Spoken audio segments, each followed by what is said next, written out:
Le 21 novembre, le président russe Vladimir Poutine a annoncé le succès du test du missile Oreshnik, précisant qu'il a été utilisé pour frapper une installation de défense ukrainienne à Dnepropetrovsk.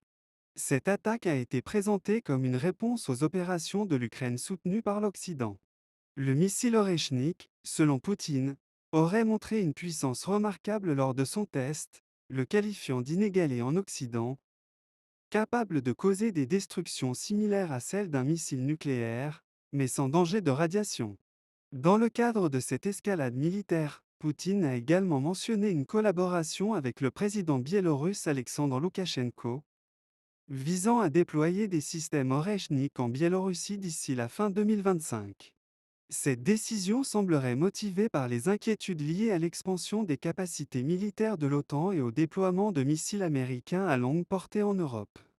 En analysant les performances du missile Oreshnik, une question clé est celle de la rapidité avec laquelle il peut atteindre les principales bases de l'OTAN en Europe depuis la Biélorussie. Selon les spécifications, le missile a un rayon d'action d'environ 5500 km et peut atteindre une vitesse de 3 km par seconde. Ceci permet d'estimer les temps de vol vers différentes cibles potentielles comme suit. Vilnius, Lituanie, environ 1,7 minutes. Kiev, Ukraine, environ 2,7 minutes. Varsovie, Pologne, environ 3,2 minutes. Helsinki, Finlande, environ 5 minutes. Bucarest, Roumanie, environ 5,5 minutes. Ramstein, Allemagne, environ 6,1 minutes. Paris, France, environ 8,3 minutes. Londres, Royaume-Uni, environ 8,8 minutes.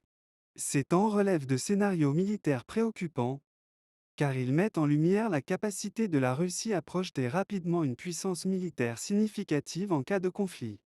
L'ensemble de cette situation souligne la tension croissante entre la Russie et l'OTAN, les développements militaires récents accentuant les incertitudes géopolitiques en Europe.